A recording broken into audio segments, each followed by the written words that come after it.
Ganondagan is a state historical site as well as a nationally registered landmark located in Victor, New York.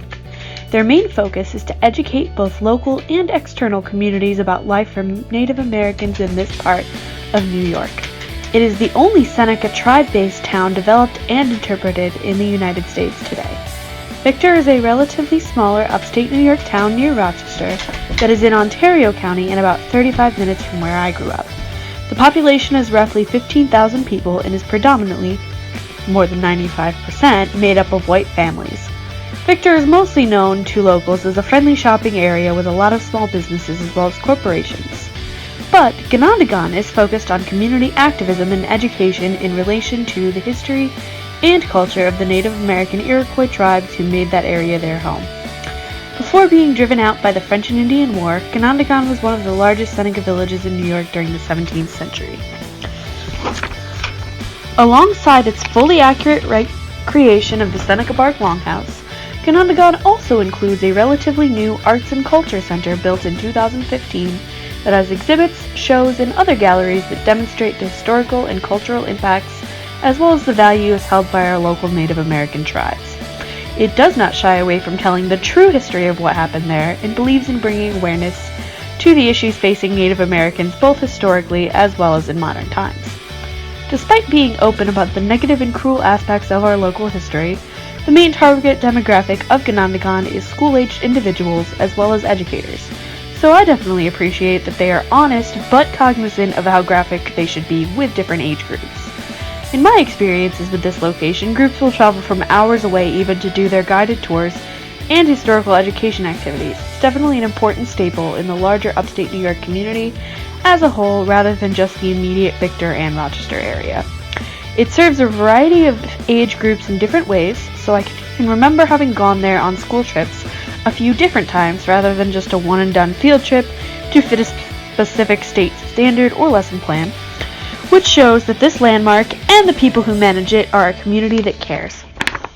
On their website, as well as in their tours, they tell stories about the area and its people, as well as highlighting things important to all of the Iroquois or Haudenosaunee nations as a whole. The website especially highlights the significance of the legend of the Three Sisters, wampum, the Ganondagan Treaty, and the theory of good minds.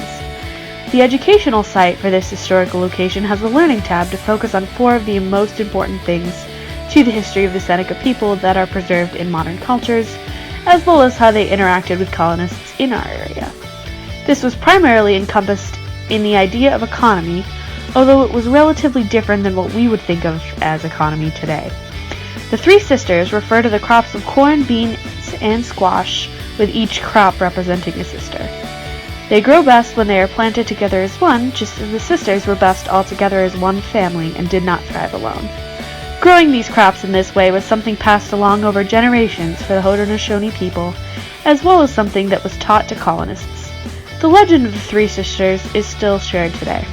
Alternatively, wampum has a different purpose now than it did in colonial times, but it has always been an important aspect of Haudenosaunee culture and history. Wampum are beaded belts made from shells in local waterways with colors and designs that represent specific things that are important to their culture of peace and family. Before colonists, wampum had value as a trade item but was not viewed as currency. It took on its representation as Indian money after trade with colonists, but it was more valued as an art and storytelling form. The flag of the Five Nations is a wampum belt design, and Ganondagan spends a great deal of time educating and sharing its story. The Ganondagan Treaty is also an important economic and historical part of Ganondagan's educational efforts. The treaty was devised in the 18th century between the Haudenosaunee people and the United States, and it is still honored in modern times.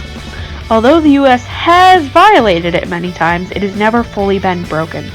The treaty grants the tribe land rights as well as monetary support yearly, and Ganondagan has an annual celebration on the day of the treaty signing where they talk about what it has meant for the nations.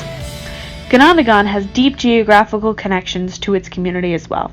The historic park is on the original site of one of the most prominent Seneca villages, so much of the original land layouts and geographical features do remain intact.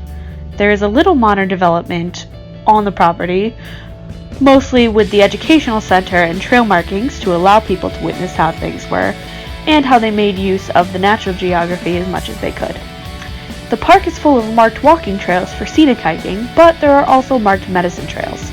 Along the medicine trails are wooden labels and signs telling about the various plant life in that specific area, as well as what the Seneca people would have used them for in their medicinal processes.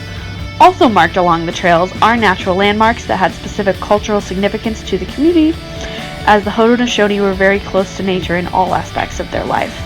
There are distinctive waterways throughout the site, and they work to educate the communities on water preservation and conservation as well. One of the biggest community values for the Haudenosaunee people is peace. They believe and teach that through striving to have a good mind and a compassionate spirit, always, the peace will become the natural state of being and their spirit will grow. Ganondagan is about educating people to do better by becoming aware of every impact that they have, and to educate all communities because it is important to know about ways different than our own and the true history of our ways of life rather than a simplified or overly positive version that erases horrors that have passed. The phrase, "when we know better, we do better," is present a lot in the universe of education, and Ganondagan is a location that truly encompasses that idea in a culturally relevant way.